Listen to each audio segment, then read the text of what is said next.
स्पष्ट तौर पर सरकार स्कूली शिक्षा के साथ साथ कॉलेज और टेक्निकल एजुकेशन को भी प्राइवेट हाथों में देना चाहती है। जो पॉलिसी लागू की गई है वो किसी भी कीमत पर सरकार देश का विकास नहीं कर सकती। इस नई शिक्षा नीति को लागू करने के लिए सरकार इन स्कूलों को खाली करवाना चाहती है।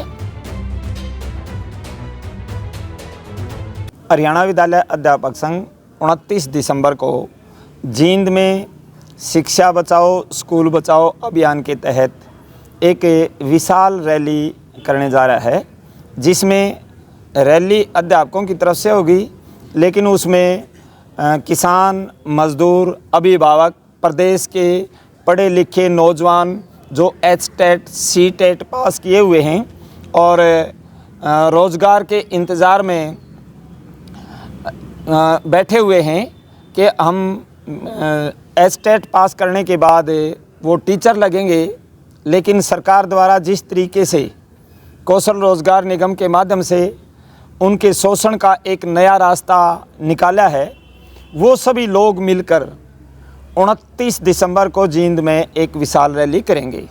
उस विशाल रैली के प्रचार प्रसार के लिए पूरे प्रदेश में 5 जन जागरण जत्थे चले हुए हैं।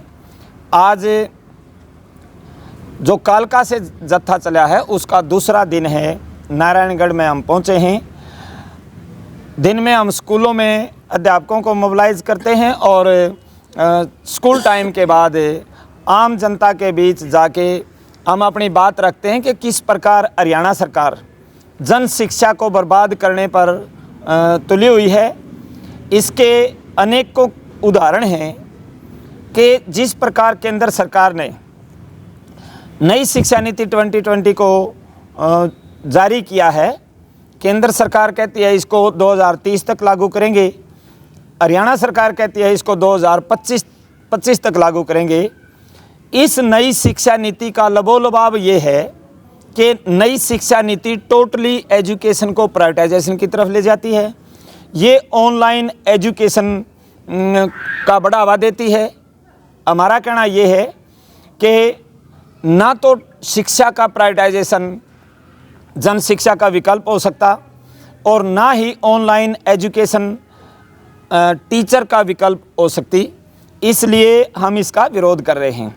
पिछले दिनों इस नई शिक्षा नीति को लागू करने के लिए सरकार इन स्कूलों को खाली करवाना चाहती है और उसके लिए सरकार द्वारा अनेकों कदम पीछे उठाए गए हैं। स्कूलों में फीस सरकार दे देगी और मॉडल संस्कृति स्कूल के नाम पर सरकार सरकारी स्कूलों में फीस लेगी।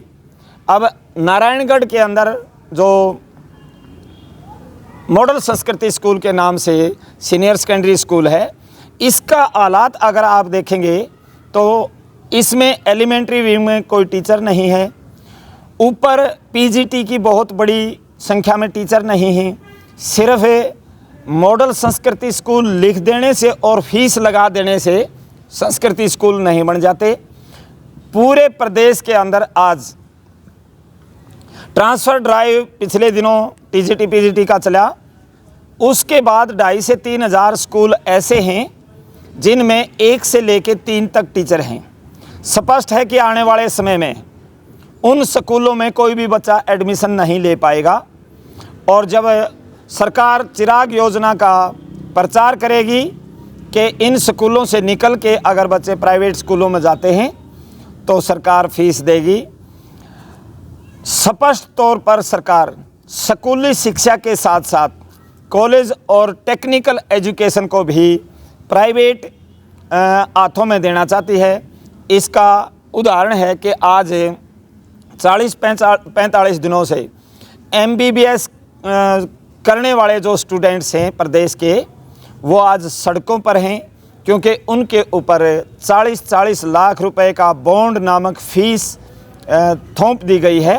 जो बच्चे मेरिट लेकर बहुत मुश्किल से सरकारी कॉलेज में एडमिशन लेते हैं वो 40 लाख रुपए नहीं दे सकते।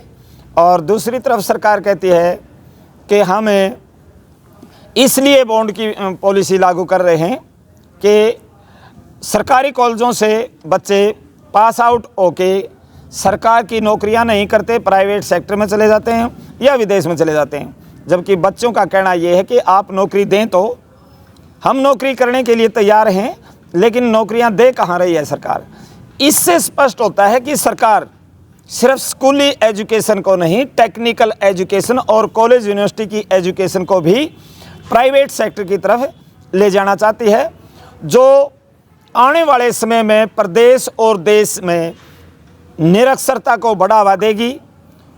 और इस तरह से जो पॉलिसी लागू की गई है वो किसी भी कीमत पर सरकार देश का विकास नहीं कर सकती। इससे देश का विकास बाधित होगा।